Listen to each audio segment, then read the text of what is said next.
Kainis. Oh, bakit nagdadabog ka? Ano nangyari sa'yo? Yung kapitbahay natin, nabwisit ako. Bakit? Nginitian ko lang, nagmamadali ka agad pumasok sa bahay nila. Bakit nagmamadaling pumasok? Iwan ko nun. Nakakasa, akala niya siya lang may pera. Ah, baka takot utangan mo. Sahod kasi ngayon. Wala naman akong sinabi sa kanila na uutang ako ah. Baka kasi kilala ka na palautang ng pera at nakunat magbayad. Hindi naman ako mangungutang ah. Bakit? Siya lang ba may pera? Ang kapal ng mukha niya.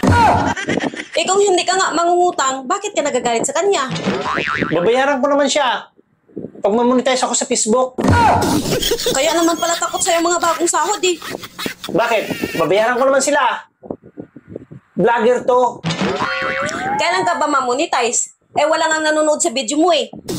Isa ka rin eh. Siguro sweldo mo rin ngayon. Bakit mo alam? Halata eh. Sa pag-uugali mo. Pati ako kinukontra. Takot utangan. Sabihin ko sa'yo, sweldo ko ngayon. Pero hindi kita pauutangin. Babayaran ko naman pag namonetize ako sa Facebook ah.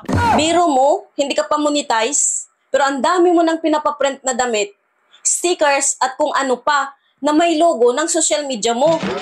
Tapos 100 followers ka pa lang? Para ka ng kandidato. Tapos ang ipinambayad mo, galing sa utang? Siyempre, para sumikat agad.